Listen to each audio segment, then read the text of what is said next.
Mi hermano lesionó gravemente la pierna de mi hijo de 9 años con una varilla de acero, y mis padres aún así dijeron que se lo merecía. Soy James Mitchell, tengo 34 años, y mi hermano usó una varilla de acero de grado de construcción para destrozar la pierna de mi hijo frente a 30 testigos. Antes de contarles cómo me aseguré de que nunca volviera a ver el exterior de una celda de prisión, y cómo le quité todo lo que poseían mis padres, háganme saber desde dónde nos ven en los comentarios. Realmente quiero saber quién me acompaña en esta pesadilla. Se suponía que iba a ser una celebración. Esa es la ironía que me mantiene despierto por la noche. Era el cumpleaños número 60 de mi padre, Robert. En nuestra familia, las apariencias lo eran todo. Estábamos en el patio trasero de la casa de mis padres en Austin, Texas. Era una de esas tardes húmedas donde el aire se siente lo suficientemente pesado como para usarlo. La barbacoa humeaba, la cerveza estaba fría y toda la familia extendida estaba allí, primos, tías, vecinos. Era la imagen perfecta de una familia suburbana exitosa. Pero por debajo, se estaba pudriendo. Llegué con mi hijo, Lucas. Tiene 9 años. Es el tipo de niño que todavía sostiene la puerta abierta para los extraños. El tipo de niño que salva a las arañas en lugar de aplastarlas. Llevaba su pequeña camisa tipo polo y sostenía un regalo envuelto para su abuelo. Recuerdo mirarlo y sentir una oleada de orgullo, pero también un nudo de ansiedad. Siempre me sentía ansioso al volver a casa de mis padres. Mis padres, Robert y Patricia, estaban siendo el centro de atención junto a la parrilla. James, llegaste, dijo mi padre, apenas levantando la vista de su pecho de res. ¿Dónde está tu hermano? Tarde como siempre. Esa era la dinámica. Yo era el abogado de litigios corporativos, el que seguía las reglas, el que construyó una carrera en Henderson y Asociados.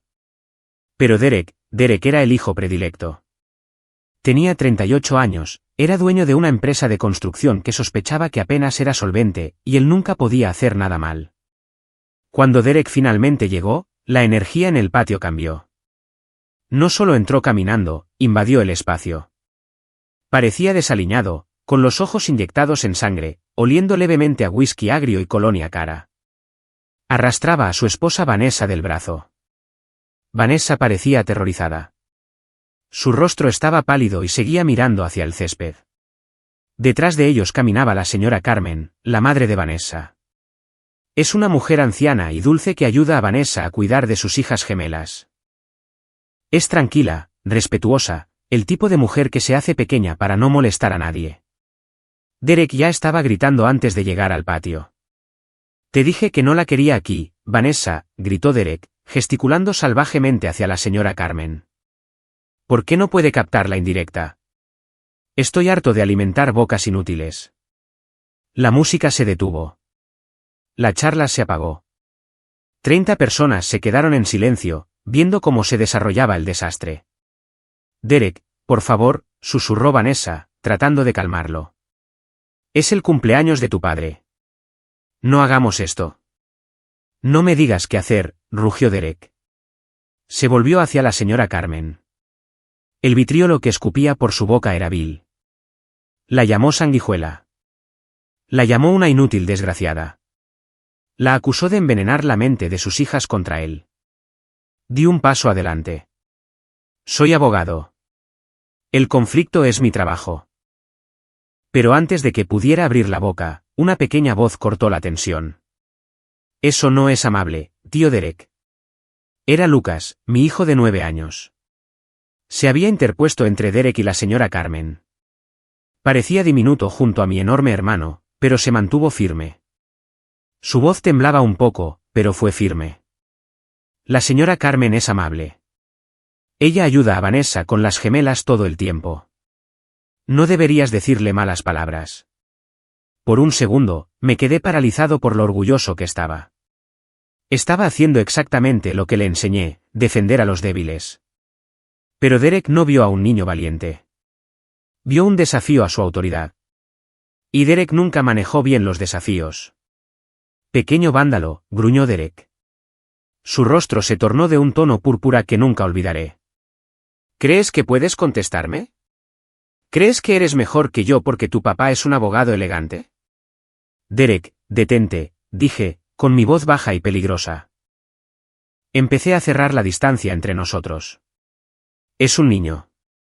Retrocede. Necesita aprender su lugar, gritó Derek. Había una pila de materiales de construcción cerca de la cerca trasera. Mi padre estaba haciendo que Derek remodelara el patio. Varillas de refuerzo, varillas de acero, bolsas de concreto. Derek se agachó. Su mano se cerró alrededor de un trozo de varilla de acero oxidada de unos 2 pies de largo. El tiempo pareció ralentizarse. Lo vi agarrarla. Vi cómo se tensaban los músculos de su antebrazo. Pero mi cerebro no podía procesar que realmente la usaría. No con la familia. No con un niño. Lucas, muévete, grité. Me lancé. Pero estaba demasiado lejos. Derek no dudó. No amenazó. Golpeó. Blandió esa varilla de acero como un bate de béisbol con toda su fuerza, apuntando bajo. El sonido, eso es lo que me persigue. No fue un golpe sordo. Fue un crujido. Un chasquido húmedo y repugnante que sonó como una rama de árbol rompiéndose en una tormenta, pero más fuerte. Mucho más fuerte. La varilla conectó con la espinilla derecha de Lucas. Lucas no gritó de inmediato. Hubo un segundo de silencio absoluto en el que simplemente pareció confundido. Luego colapsó. Su pierna. Estaba doblada. Estaba doblada en un ángulo en el que las piernas no se supone que deban doblarse. A mitad de camino entre la rodilla y el tobillo, simplemente se plegó. Entonces llegó el grito. Fue un alarido primal y agudo de pura agonía que desgarró el patio trasero. ¡Mi pierna! ¡Papi! ¡Mi pierna! Caí al suelo junto a él. Vi sangre empapando sus vaqueros. El hueso había perforado la piel. Una fractura abierta. No te muevas, amigo. No te muevas. Yo estaba sollozando, mis manos flotando sobre él, aterrorizado de tocarlo y causarle más dolor.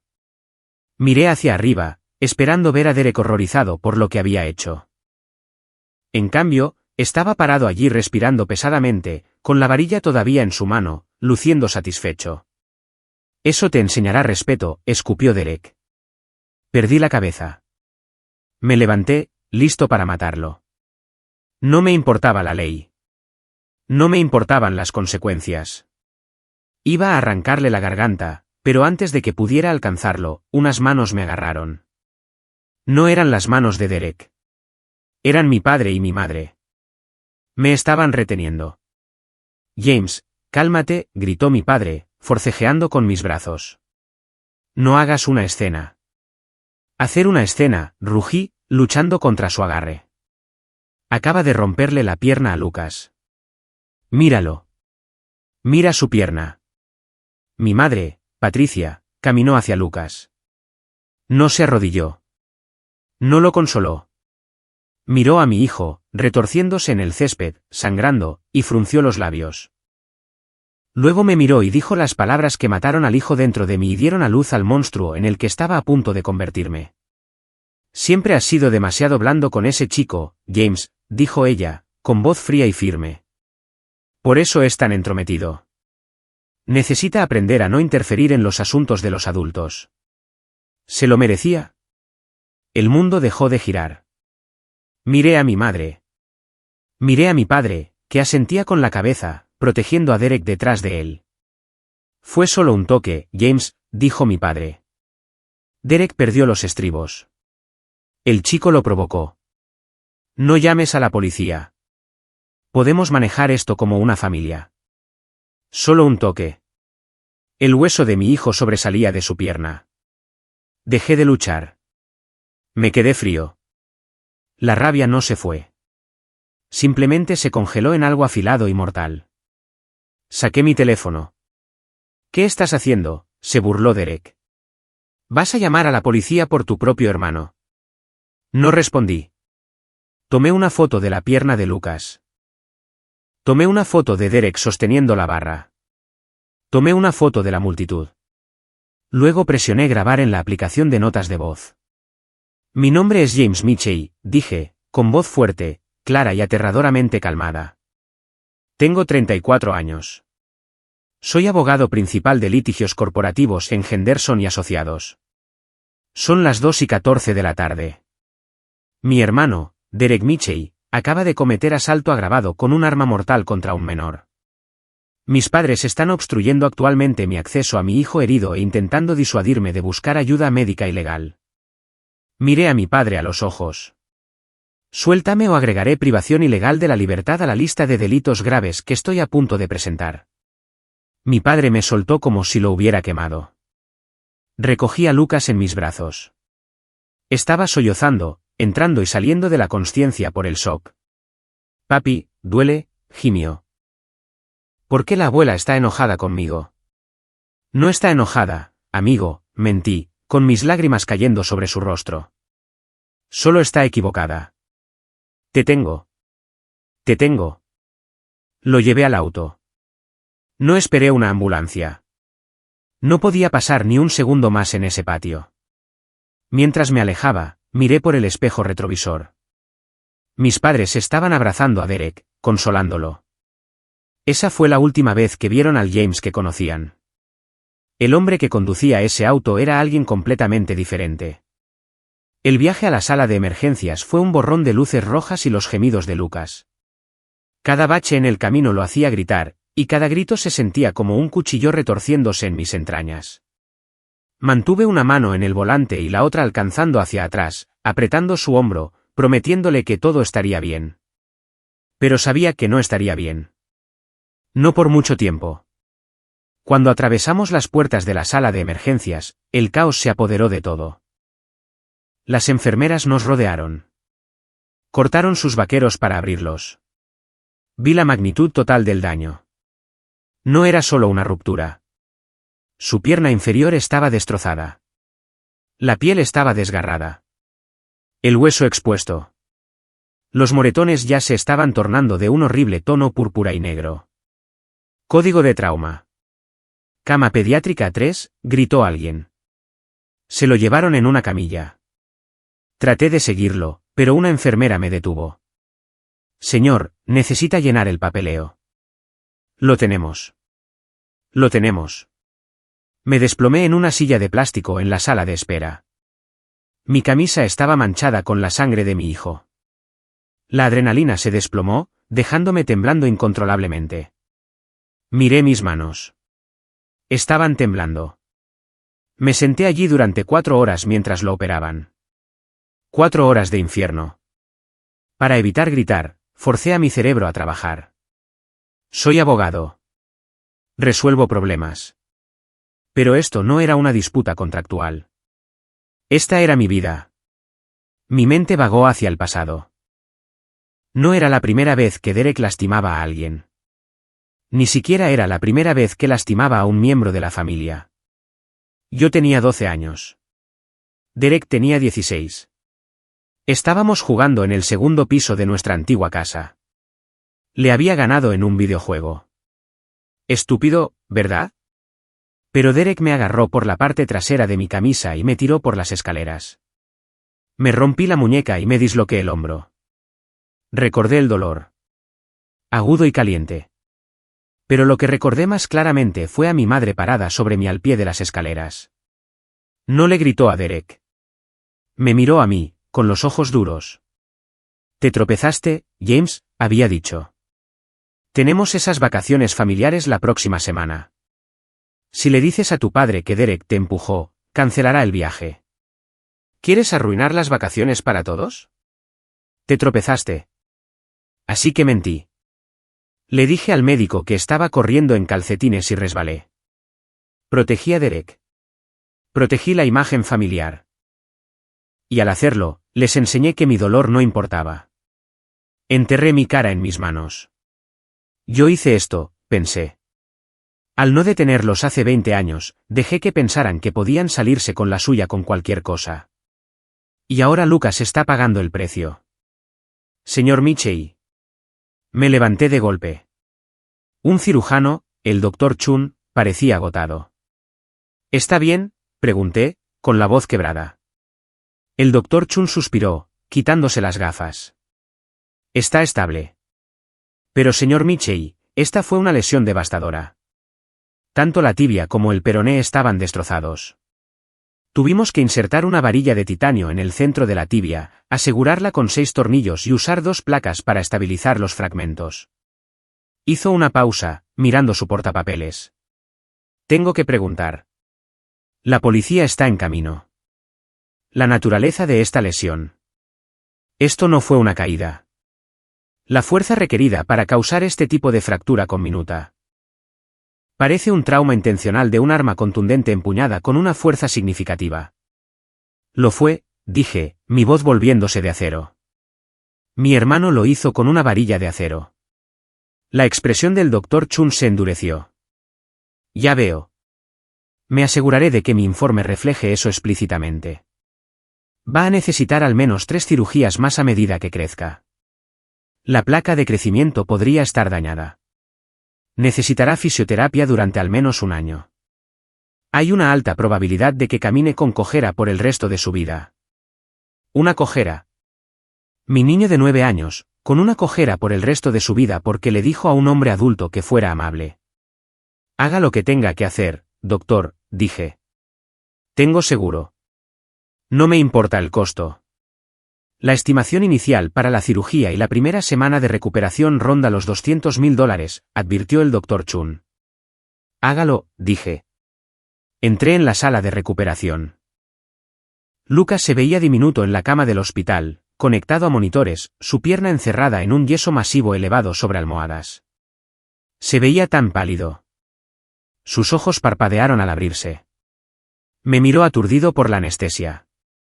Papi, susurró. Estoy aquí, amigo, dije, acariciando su cabello. ¿Está bien la señora Carmen?, preguntó. El tío Derek la golpeó a ella también. Me quebré. Simplemente me quebré.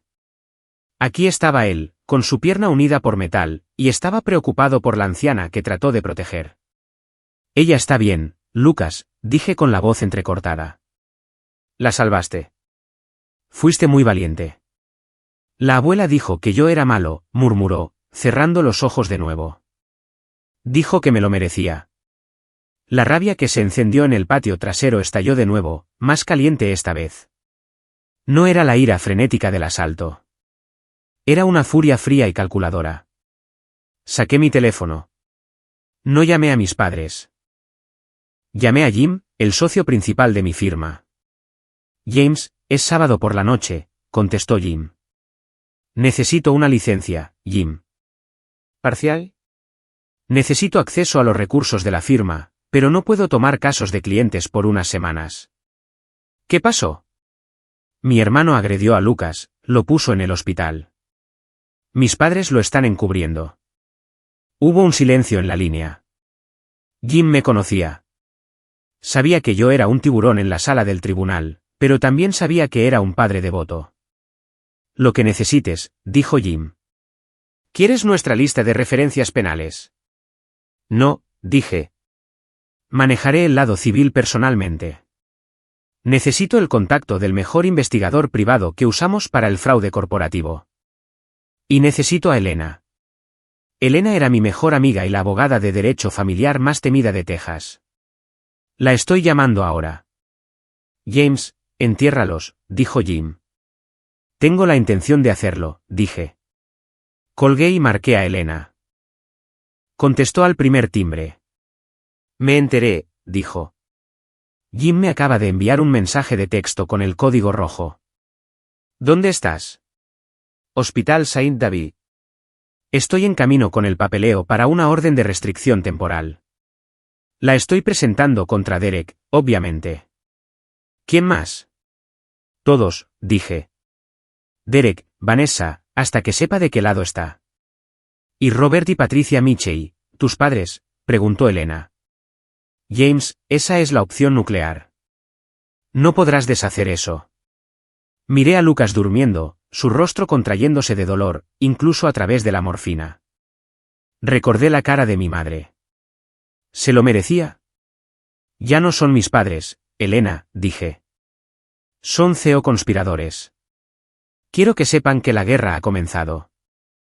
A la mañana siguiente, salió el sol, pero mi mundo seguía oscuro.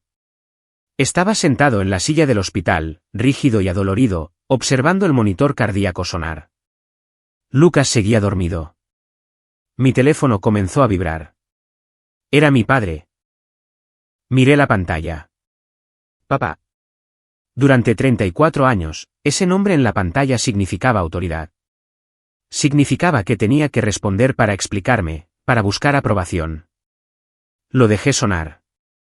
Se detuvo. Luego sonó una y otra vez. Finalmente contesté poniéndolo en altavoz pero manteniendo el volumen bajo para no despertar a Lucas. También presioné el botón de grabar nuevamente. Texas es un estado de consentimiento de una sola parte. Puedo grabar cualquier conversación de la que sea parte. ¿Dónde demonios estás?, ladró la voz de Robert. No, ¿cómo está Lucas? No, está vivo. Estoy en el hospital, Robert, dije. No pude obligarme a llamarlo papá. Necesitas venir a casa ahora mismo, exigió. Derek está hecho un desastre. Está enfermo de preocupación por lo que podrías hacer. Saliste corriendo como un lunático ayer. Derek está hecho un desastre, me reí. Un sonido seco y sin humor. Lucas tiene 6 tornillos en su hueso, Robert. Podría no volver a caminar normalmente. Oh, deja de ser dramático, intervino la voz de mi madre desde el fondo. Es una pierna rota. Los niños se rompen huesos. Derek se rompió el brazo cuando tenía 10 años. ¿Recuerdas que Derek se cayó de un árbol? Sí sé. No fue golpeado con una varilla de acero por un hombre adulto. Él lo provocó, gritó mi madre. No puedes dejar que un niño le conteste a sus mayores de esa manera. Es una falta de respeto. Derek lo estaba disciplinando. ¿Disciplinándolo? Me levanté, caminando hacia el pasillo para mantener mi voz baja. Es asalto agravado a un menor. Es un delito grave de segundo grado. Y ustedes dos se quedaron allí y miraron. Ahora escúchame, dijo mi padre, bajando la voz a ese registro bajo y amenazante que solía aterrorizarme. Somos una familia. No sacamos nuestros trapos sucios al sol. Si presentas un informe policial, estás destruyendo a esta familia. Piensa en tu herencia, James. Piensa en tu futuro. ¿Quieres tirar todo por la borda por un malentendido? Ahí estaba. La influencia, el dinero, el estatus. Pensaban que eso era lo que me importaba. ¿Crees que me importa tu dinero?, pregunté en voz baja. ¿Crees que me importa ser parte de una familia que piensa que lisiar a un niño de 9 años es disciplina? Si presentas cargos, dijo mi padre, estás muerto para nosotros. Te dejaremos sin nada. Testificaremos que Lucas atacó a Derek primero. Diremos que el chico tenía un arma. ¿A quién van a creer? ¿A 3 adultos o a un padre histérico? Sentí un escalofrío recorrer mi columna vertebral. Ya estaban tramando. Estaban listos para mentir bajo juramento para incriminar a mi hijo. Gracias, Robert, dije. Me acabas de dar todo lo que necesitaba. ¿Qué? Estoy grabando esta llamada. Acabas de admitir conspirar para cometer perjurio y manipulación de testigos. Tú no lo harías, tartamudeó. Adiós, Robert. Colgué. Mis manos ya no temblaban. 2 horas después, Elena entró.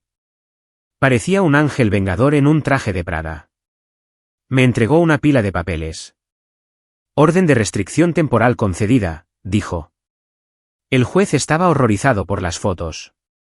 Prohíbe a Derek, Vanessa y tus padres acercarse a menos de 500 pies de Lucas o de ti. ¿Se las entregaste? El notificador está llegando a la casa de tus padres ahora mismo, sonrió con suficiencia. Mi teléfono vibró de nuevo. Un mensaje de texto de Derek. ¿Crees que eres inteligente? Conozco gente en el departamento de policía. Estás cometiendo un gran error, hermanito. Cuídate la espalda. Agrega eso a la pila de evidencia, dije, mostrándole a Elena el texto. Justo en ese momento, el detective Martínez entró. Era un tipo grande. Parecía haberlo visto todo. Se quitó el sombrero cuando vio a Lucas en la cama. «Señor Mitchell», preguntó Martínez. «Soy el detective Martínez. He sido asignado al caso». «Gracias por venir», dije. «Vi las fotos de la escena», dijo Martínez, con el rostro sombrío. «Y hablé con el Dr. Chun. En 15 años en la fuerza, he visto cosas malas, pero un hombre adulto haciendo esto a un niño en una fiesta de cumpleaños. Eso es un nuevo nivel de bajeza. Mis padres afirman que fue un accidente», dije.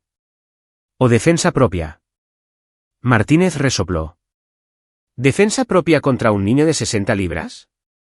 El informe médico dice que el ángulo de impacto fue hacia abajo. El niño estaba en el suelo o parado significativamente más abajo. La física no miente. Voy a emitir una orden para el arresto de Derek Mitchell esta tarde». «Bien», dije. «Pero detective, tenga cuidado. Mi hermano tiene conexiones, o cree que las tiene». «No me importa a quien conozca», dijo Martínez. «Va a caer por esto». «Una cosa más», dije, entregándole una unidad flash. «Esta es una grabación de mis padres tratando de coaccionarme para que retire los cargos y amenazando con mentir a la policía. Quiero que sean acusados de obstrucción de la justicia». Martínez levantó una ceja. «Usted no se anda con rodeos, ¿verdad?» «Ya no», dije. Esa tarde, mientras Lucas veía dibujos animados, tratando de distraerse del dolor, me senté con mi computadora portátil. No solo iba a enviar a Derek a la cárcel. Iba a desmantelarlo. Inicié sesión en la base de datos de registros públicos. Comencé a sacar todo sobre Mitchell Development Group. Mi hermano vivía como un rey. Conducía una camioneta enorme, tenía un bote, tomaba vacaciones en Cabo 2 veces al año. Pero conocía su modelo de negocio. Era tacaño. Empecé a mirar sus permisos recientes. Luego miré las demandas. Había 3 demandas de reclamos menores de propietarios que se quejaban de cimientos agrietados. Se habían resuelto fuera de los tribunales. ¿Por qué llegar a un acuerdo si el trabajo es bueno? Entonces vi algo que me heló la sangre. Una serie de transferencias de una cuenta conjunta de Robert y Patricia Mitchell a la cuenta comercial de Mitchell Development Group. $50.000 aquí, $20.000 allá. En los últimos 5 años, mis padres habían transferido casi $400.000 a Derek. Revisé sus registros de propiedad. Su casa, de la que se jactaban que estaba pagada, tenía una segunda hipoteca tomada hace 3 años. No solo lo estaban apoyando emocionalmente. Lo estaban financiando. Se estaban llevando a la bancarrota para mantener a flote su negocio fallido mientras él jugaba al magnate rico. Y me amenazaron con dejarme fuera de la herencia. No quedaba herencia. Derek se la había comido toda. «Oh, mamá y papá», susurré a la pantalla. Apostaron al caballo equivocado. Levanté el teléfono y llamé a Tom, el investigador privado. «Tom, tengo un trabajo para ti. Necesito que investigues a Mitchell Development Group. Específicamente, quiero que encuentres al inspector de edificios que aprobó el proyecto Aquawood, y quiero que hables con sus trabajadores indocumentados. Encuéntrame la suciedad». «Considéralo hecho», dijo Tom. La guerra se había trasladado del patio trasero a los libros de contabilidad, y en los libros, yo era el maestro. La semana siguiente fue un borrón de fisioterapia y sesiones de estrategia nocturnas. Lucas fue dado de alta, pero nuestra casa tuvo que ser transformada. Tuve que instalar rampas. Tuve que cargarlo al baño. Ver a mi niño activo y feliz reducido a gatear o ser cargado encendía una nueva ola de odio en mí cada día. Pero mientras yo jugaba a ser enfermero, Tom, mi investigador privado, estaba destrozando la vida de Derek. Nos reunimos en un restaurante lejos de mi oficina. Tom deslizó una carpeta manila sobre la mesa. «Es peor de lo que pensabas, James», dijo Tom. Parecía cansado. Abrí la carpeta. Era una contabilidad forense de un desastre. «Derek no es solo un mal constructor», explicó Tom. «Es un criminal». Tenías razón sobre los sobornos. Encontramos a un inspector de edificios, Thomas Garza. Ha estado aprobando cimientos que no cumplen con el código. Derek está usando la mitad de la varilla de refuerzo requerida por la ley. Está mezclando el concreto con demasiada arena para ahorrar dinero. Me sentí enfermo. Estas son las casas de la gente. Se pone mejor, dijo Tom sombríamente. O peor. Tiene un equipo de chicos indocumentados. Les paga la mitad del salario mínimo en efectivo y amenaza con llamar al servicio de inmigración si se quejan. Uno de ellos, un tipo llamado Miguel, está dispuesto a hablar. Derek le debe 3 meses de sueldo atrasado y el dinero. ¿Cómo está sosteniendo el estilo de vida?, pregunté. Básicamente está ejecutando un esquema Ponzi, dijo Tom. Toma depósitos para nuevos proyectos para pagar los materiales de los proyectos antiguos. Pero el agujero se está haciendo demasiado profundo. Por eso necesitaba a tus padres. Miré los extractos bancarios que Tom había obtenido. Tus padres cobraron sus fondos de jubilación, señaló Tom. Asumieron la penalización máxima. Invirtieron todo en esto. Creen que están invirtiendo en el imperio familiar, pero el dinero se ha ido. Derek lo gastó en el bote, la camioneta, las deudas de juego. Juego, póker en línea, apuestas altas. Ha perdido alrededor de $150.000 en los últimos 2 años. Me recosté, aturdido. Mis padres, que me sermonearon sobre ahorrar cada centavo, que me dijeron que era un derrochador por comprar comestibles orgánicos, habían prendido fuego a toda su jubilación para mantener inflado el ego de Derek. ¿Lo sabe Vanessa?, pregunté. Ese es el comodín, dijo Tom. No creo que sepa sobre el fraude, pero sabe sobre el abuso. Los vecinos han escuchado gritos. La policía ha sido llamada 2 veces por quejas de ruido, pero nunca se presentaron cargos. Pensé en el rostro aterrorizado de Vanessa en la fiesta. No era una cómplice. Era una rehén. Necesito hablar con la comisión de construcción, dije. Y con el Servicio de Impuestos Internos y la Junta Laboral. Si haces eso, explotas la compañía, advirtió Tom. Tus padres pierden su inversión. La casa es garantía del préstamo comercial, James. Si el negocio quiebra, el banco se queda con la casa de tus padres. Pensé en Lucas gritando en el césped. Pensé en mi madre diciendo, se lo merecía. Quémalo todo, dije. Pasé las siguientes 3 noches compilando el expediente. No solo envié una propina anónima. Redacté una queja legal formal en nombre de ciudadanos preocupados y la envié al fiscal de la ciudad, a la División de Investigación Criminal del Servicio de Impuestos Internos y a la Junta de Licencias del Estado. Adjunté las fotos de los cimientos agrietados. Adjunté la declaración jurada de Miguel. Adjunté los registros bancarios que mostraban la mezcla de fondos. Luego volqué mi atención al juicio penal. El fiscal de distrito estaba acusando a Derek de asalto agravado con un arma mortal y lesiones a un niño. Cargos graves, pero Derek había contratado a un abogado defensor de mala muerte llamado Rick el Tiburón Southern.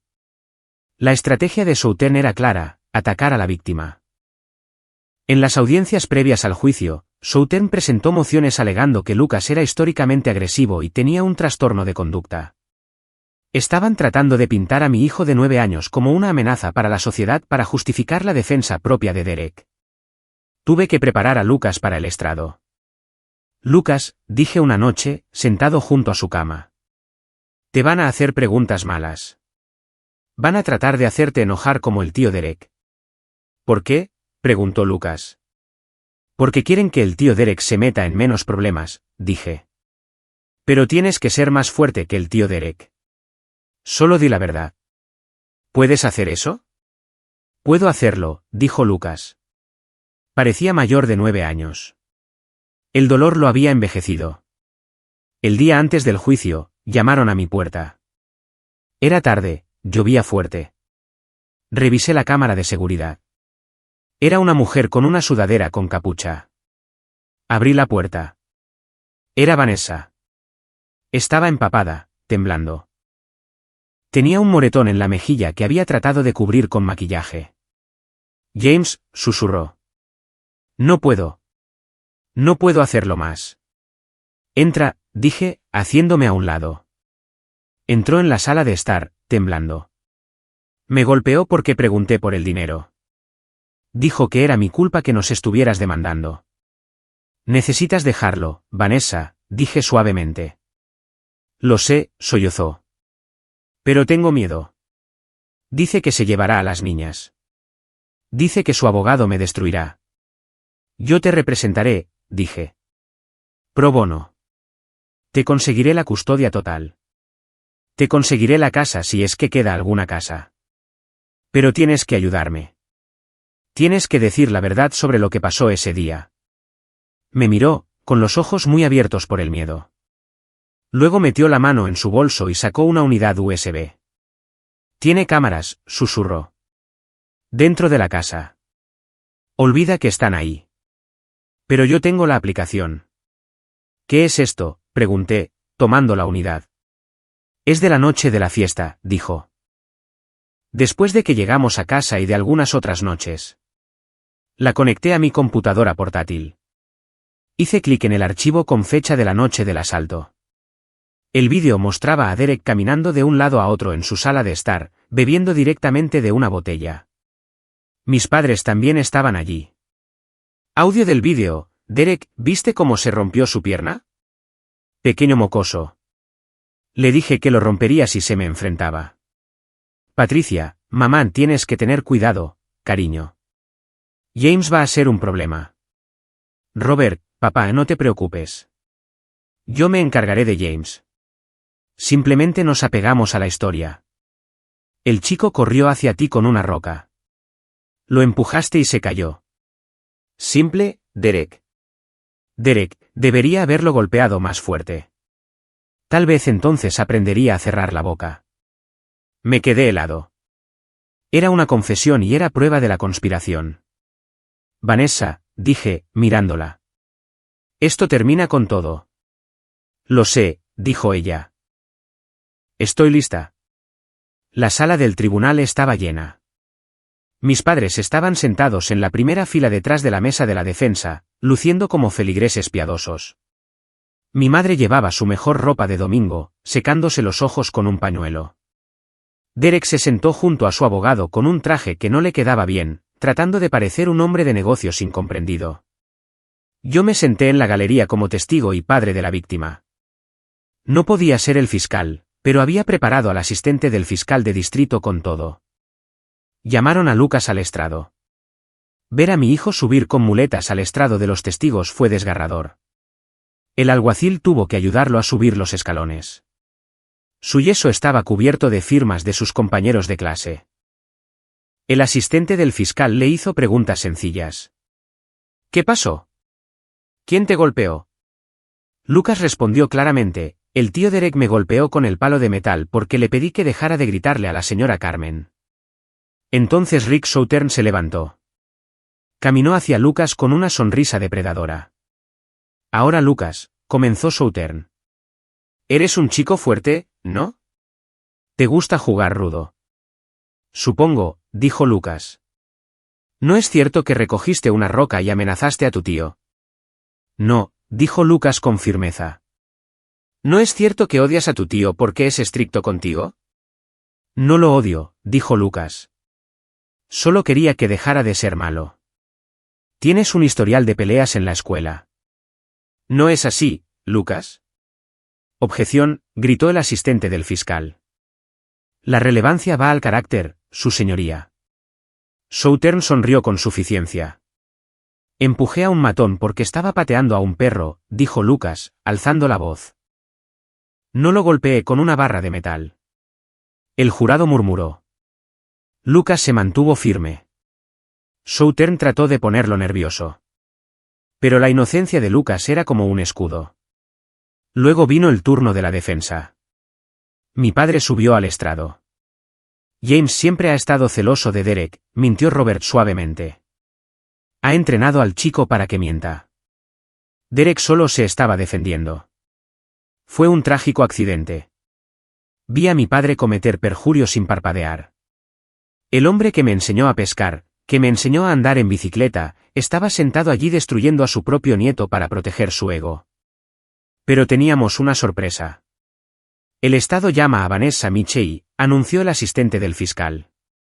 La cabeza de Derek se levantó de golpe. Mis padres parecían confundidos. Pensaban que Vanessa estaba en casa con las niñas. Vanessa entró. No miró a Derek. Caminó directamente al estrado. Señora Mitchell, dijo el asistente del fiscal. ¿Puede decirnos qué pasó ese día? Derek estaba borracho, dijo Vanessa, con voz temblorosa, pero ganando fuerza. Estaba enojado porque traje a mi madre. Él la odia. Lucas trató de ayudar. Derek sonrió antes de golpearlo. Objeción, gritó Southern. Especulación. Sostenida sobre la sonrisa, dijo el juez. Continúe. ¿Y su esposo le dijo algo después del evento? Sí, dijo Vanessa. Dijo que se alegraba de haberlo hecho. Mentirosa, gritó Derek desde la mesa. Inútil prostituta. El juez golpeó el mazo. Orden. Tenemos evidencia, su señoría, dijo el asistente del fiscal. Nos gustaría presentar la prueba G. Imágenes de vídeo proporcionadas por la señora Mitchell. Southern parecía aterrorizado. No había visto esto en el descubrimiento de pruebas porque Vanessa se lo había proporcionado a la policía solo esa mañana como refutación a las nuevas afirmaciones de la defensa. El vídeo se reprodujo en las pantallas grandes. El audio llenó la habitación. Le dije que lo rompería. Simplemente nos apegamos a la historia. El chico corrió hacia ti con una roca. Los rostros de mis padres se pusieron blancos. Mi madre en realidad se agarró el pecho. Derek se desplomó en su silla. El jurado ya no murmuraba. Estaban mirando con furia. Miraban a Derek como si fuera un monstruo. Miraban a mis padres con disgusto. No hay más preguntas, dijo el asistente del fiscal. Los argumentos finales fueron breves. La evidencia era abrumadora. El jurado deliberó durante 90 minutos. Nos pusimos de pie cuando regresaron. Nosotros, el jurado, encontramos al acusado, Derek Mitchell, culpable de asalto agravado con un arma mortal. Culpable de lesiones a un niño. Derek cerró los ojos. Mi madre comenzó a gemir. No, mi bebé. Pero no había terminado. La sentencia se fijará para la próxima semana, dijo el juez. Se revoca la fianza. El acusado queda bajo custodia. El alguacil se acercó. Derek se levantó y por primera vez me miró. Parecía pequeño. Parecía asustado. James, articuló sin sonido. Ayúdame. Lo miré directamente a los ojos y le di la espalda. Caminé hacia Lucas y lo abracé. Lo tenemos, amigo. No puede lastimar a nadie nunca más. El juicio penal fue solo la primera ficha de dominó. La audiencia de sentencia fue brutal. Debido al vídeo y la falta de remordimiento, el juez le aplicó todo el peso de la ley. Derek recibió 45 años. En Texas, cumples al menos la mitad antes de ser elegible para libertad condicional. Tenía 38 años.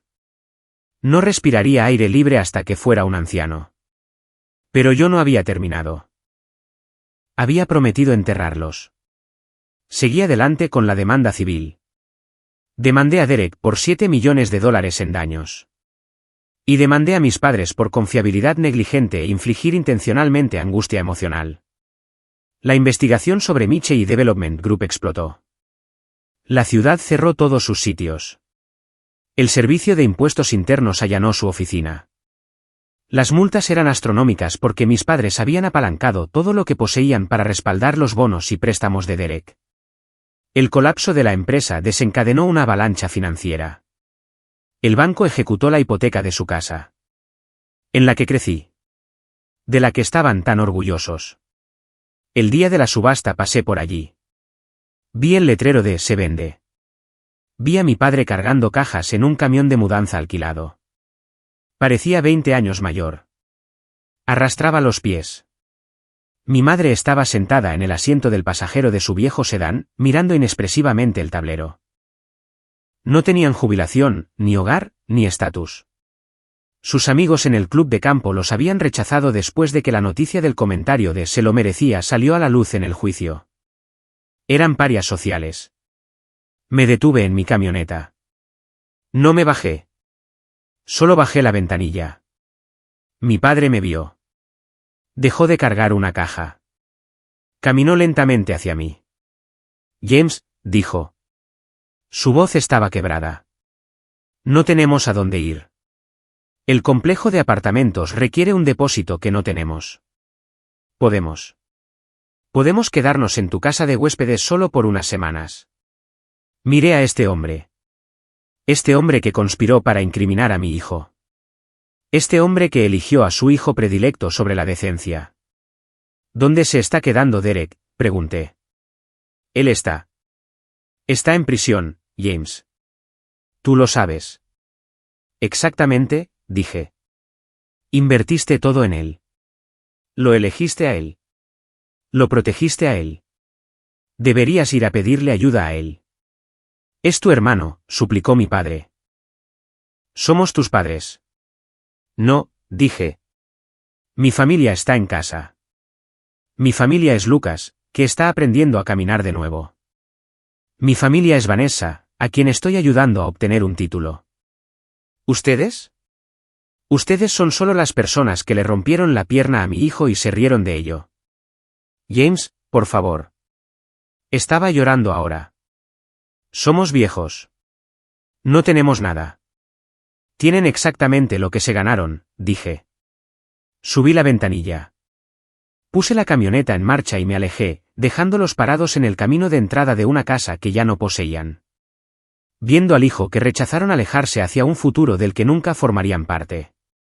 El tiempo es un mecánico extraño. Cuando estás en medio del trauma, los segundos se sienten como horas. El sonido de esa varilla de acero golpeando la pierna de mi hijo se reprodujo en un bucle en mi mente durante meses, estirando cada momento en una eternidad de culpa y rabia. Pero una vez que el polvo se asienta, una vez que cortas el cáncer que estaba envenenando tu vida, el tiempo se acelera. Se vuelve fluido. Se vuelve amable. Han pasado 5 años desde que cayó el mazo y mi hermano fue arrastrado fuera de la sala del tribunal esposado. 5 años desde que miré a mis padres en ese camino de entrada y elegí a mi hijo sobre su aprobación. La gente me pregunta si me arrepiento. Me preguntan si los extraño. Me preguntan si las fiestas son solitarias. Déjenme contarles sobre mi vida ahora. El sábado pasado, me senté en las gradas del estadio de la escuela secundaria de Austin. El sol de Texas resplandecía, el tipo de calor que hace que el aire brille sobre el asfalto. Abajo en el campo, el equipo de fútbol de primer año jugaba las finales del distrito. En la portería había un chico de 14 años. Es alto ahora, desgarbado, con cabello que se niega a quedarse peinado. Si miras de cerca cuando camina, puedes ver una ligera irregularidad en su paso. Es sutil. Es el único recordatorio físico de la varilla de titanio que todavía refuerza su tibia derecha. El delantero contrario rompió la defensa. Era rápido, cargando directamente hacia la red. Contuve la respiración. El viejo miedo estalló, ese instinto de saltar la cerca y protegerlo. Pero me quedé sentado. Lucas no se inmutó. No retrocedió. Se lanzó. Tiró su cuerpo sobre la hierba, con los brazos extendidos, y bloqueó el tiro con su pecho. Se levantó rápidamente, gritó órdenes a sus defensores y despejó el balón. La multitud enloqueció. Yo no solo estaba aplaudiendo. Estaba rugiendo. A mi lado, Vanessa gritaba, «¡Ese es mi sobrino!». Vanessa, ese es el otro giro hermoso en esta historia. Después del juicio, después de que finalizó el divorcio, no solo sobrevivió, sino que prosperó. La ayudé a entrar en un programa de asistentes legales. Trabaja en mi firma ahora. Es una de las investigadoras más agudas que tengo. Tomó el trauma que Derek le infligió y lo convirtió en combustible para ayudar a otras mujeres a escapar de matrimonios abusivos. La señora Carmen estaba sentada junto a nosotros, sosteniendo una hielera con rodajas de naranja. Es mayor ahora, sus movimientos son más lentos, pero su sonrisa es constante. Vive en la casa de huéspedes de mi propiedad, la misma casa de huéspedes en la que mi padre había rogado quedarse. Pero a diferencia de él, ella llena el espacio con calidez, horneando galletas y enseñándole español a Lucas. Somos una familia, no unida por la obligación tóxica de la sangre, sino unida por el respeto, por las cicatrices compartidas y por el amor genuino. Pero ustedes saben que cada luz proyecta una sombra. Y mientras vivíamos en la luz, las sombras consumían a las personas que dejé atrás. No había hablado con mis padres en 5 años. Bloqueé sus números. Devolví sus cartas sin abrir. Sabía por rumores que vivían en un complejo de apartamentos en ruinas en las afueras de la ciudad, sobreviviendo con la seguridad social y cupones de alimentos. Entonces, hace 3 semanas, sonó el teléfono. Era un número que no reconocía. Señor Michei. Era el alcaide de la unidad de Huntsville. La voz era seca, burocrática. Llamo con respecto al recluso número 023489. Derek Michei. Mi estómago se tensó, no con miedo, sino con una repentina y fría anticipación. Estoy escuchando. Hubo un incidente en el patio esta mañana, dijo el alcaide. Un altercado por una deuda de juego. Su hermano sufrió un trauma craneal severo. Fue transportado a la enfermería, pero sucumbió a sus heridas a las 9:42. Derek estaba muerto. Esperé el dolor. Esperé las lágrimas. Esperé a que ese vínculo fraternal tirara de las fibras de mi corazón, pero no hubo nada. Solo una vasta y tranquila sensación de alivio. El hombre del saco se había ido. El monstruo que destrozó la pierna de mi hijo y se rió de ello se había ido. ¿Está ahí, señor?, preguntó el alcaide. Estoy aquí, dije. ¿Qué pasa ahora? Contactamos a sus padres que figuran en el archivo, continuó el alcaide. Pero afirmaron que no tenían los fondos para reclamar el cuerpo. Lo incluyeron a usted como el pariente más cercano para la responsabilidad financiera. Por supuesto que lo hicieron. Incluso en la muerte, Derek era un agujero negro financiero, y mis padres estaban en bancarrota. Me encargaré de la cremación, dije. Sin servicio, solo la cremación. Manejé hasta la funeraria 3 días después para firmar el papeleo. No se lo dije a Lucas. No necesitaba saberlo. Estaba estudiando para un examen de historia. Y eso era más importante que la muerte de un hombre que intentó joderlo. Cuando entré al vestíbulo, los vi, Robert y Patricia. 5 años los habían envejecido 20. Mi padre, una vez un hombre orgulloso y arrogante que dominaba la habitación, estaba encorvado sobre un bastón. Su ropa estaba raída, colgando suelta de su cuerpo. Mi madre parecía frágil, sus ojos moviéndose nerviosamente. Levantaron la vista cuando entré. Por un segundo, vi un destello de la vieja expectativa. Que yo estaba allí para arreglarlo, para pagar las facturas, para hacer desaparecer el dolor. James, susurró mi madre. Se puso de pie temblorosa. ¿Viniste? Vine a firmar los papeles, dije, manteniendo mi distancia. Estoy pagando por la cremación. Eso es todo. ¿Es tu hermano?, graznó mi padre. Necesitamos darle un entierro adecuado, una parcela, una lápida. La gente necesita presentar sus respetos. ¿Qué gente?, pregunté, mi voz desprovista de emoción. ¿La gente a la que estafó, los trabajadores a los que robó, la familia que destruyó? No vendrá nadie, Robert. ¿Cómo puedes ser tan cruel?, lloró mi madre. Perdimos todo. Perdimos nuestra casa. Perdimos nuestra jubilación y ahora perdimos a nuestro hijo y tú te paras ahí en tu traje caro y nos miras con desprecio.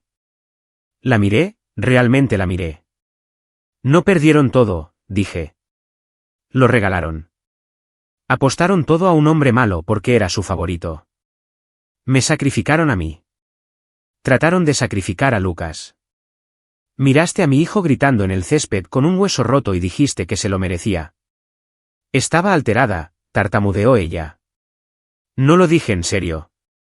Lo dijiste en serio, dije. Y esa frase te costó tu familia. Estamos en la indigencia, James, dijo mi padre, su orgullo finalmente rompiéndose. No podemos pagar el alquiler el próximo mes. El propietario amenaza con el desalojo. Por favor, tienes tanto. Solo ayúdanos a conseguir un lugar pequeño para tu madre. Era el momento que había reproducido en mi cabeza 1000 veces. El momento en que vendrían arrastrándose de regreso. Parte de mí, el viejo James, el que complacía a la gente, quería escribir un cheque. Sería muy fácil. Sería una deducción de impuestos. Pero luego pensé en Lucas. Pensé en los terrores nocturnos que tuvo durante 2 años. Pensé en la cojera. No puedo ayudarlos, dije. No quieres, corrigió mi padre amargamente. No quieres ayudarnos. No quiero, estuve de acuerdo. Porque cada dólar que les doy es una traición a mi hijo. Ustedes no son mis padres. Son extraños que comparten mi ADN. Resuélvanlo. Firmé los papeles. Le ordené al director de la funeraria que les entregara las cenizas a ellos. No las quería. Mientras salía la brillante tarde de Texas, escuché a mi madre llorando. Era un sonido lúgubre y desesperado, pero no miré atrás.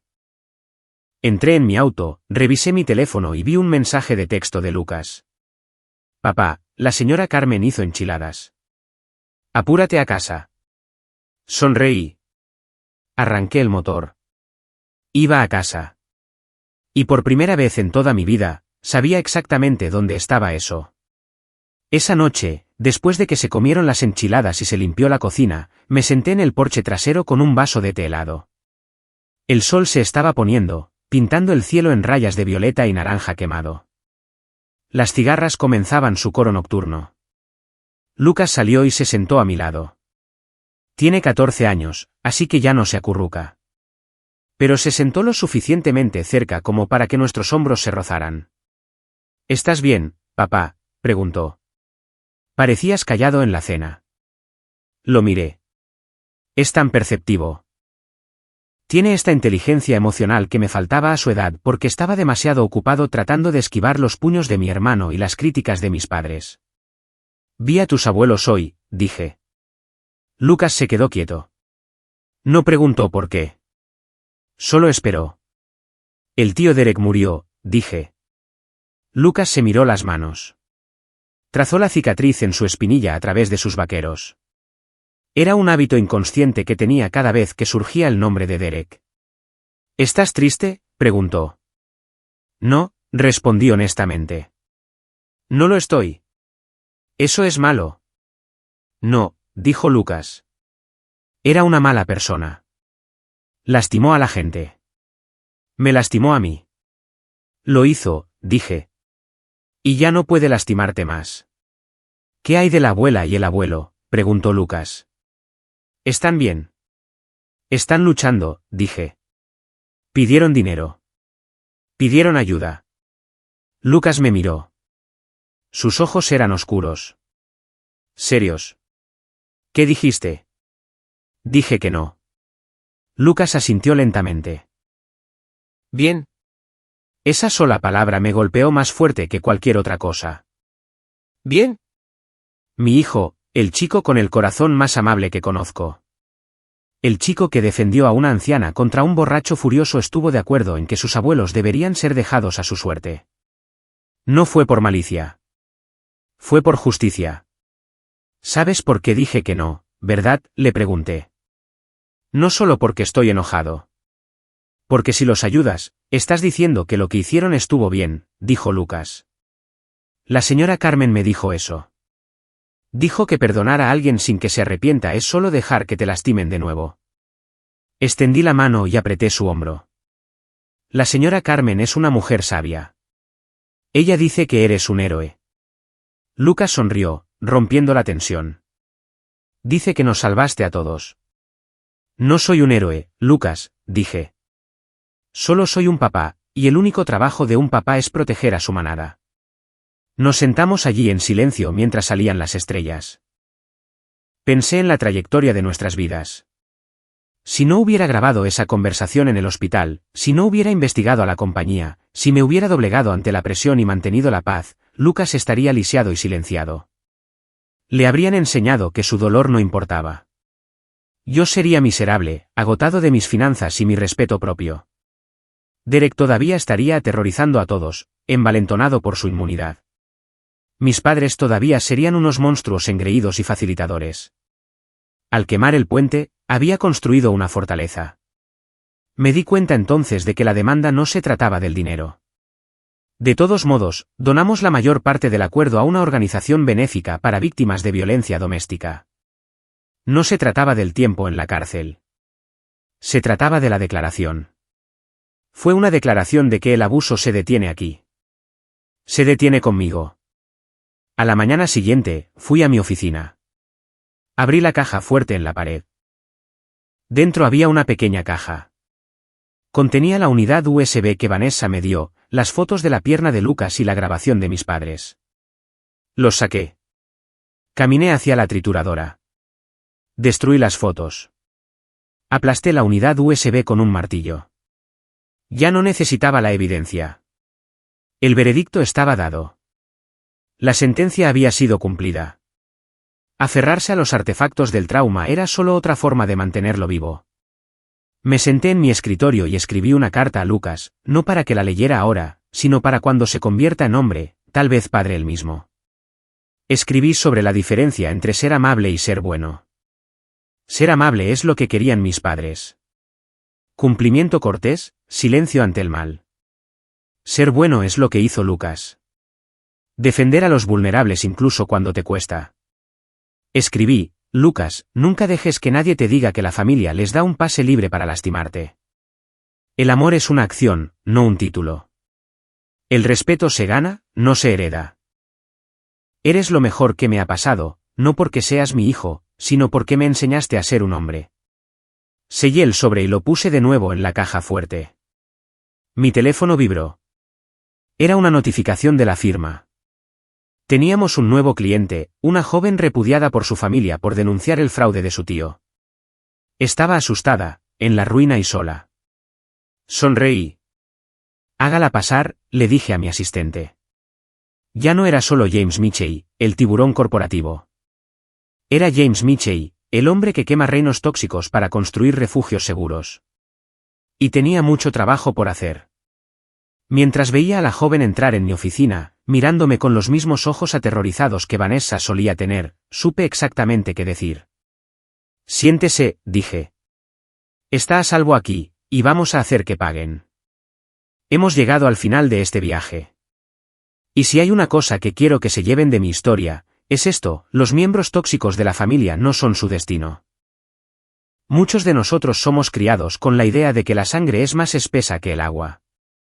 Que debemos soportar el abuso, la manipulación y la falta de respeto simplemente porque provienen de un padre o un hermano.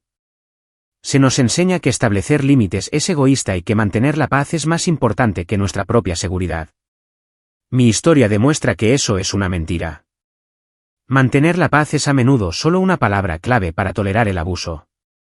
Cuando finalmente defendí a mi hijo, perdí a mis padres y a mi hermano, pero recuperé mi vida. Gané un futuro donde mi hijo camina con la cabeza en alto, sabiendo que su padre siempre luchará por él.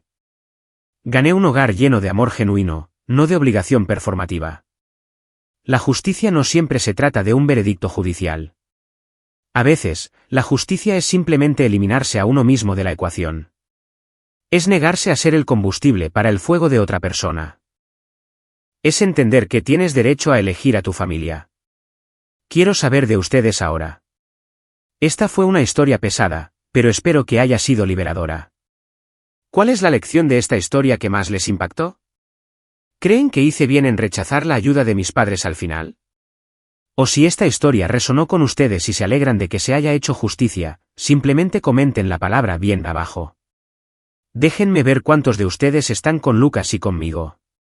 Su interacción ayuda a que este canal crezca, pero lo más importante es que ayuda a difundir el mensaje de que el abuso nunca debe ser tolerado, sin importar de quién provenga. Gracias por escuchar. Manténganse fuertes, protejan a su manada y nunca tengan miedo de quemar un puente que no lleva a ninguna parte.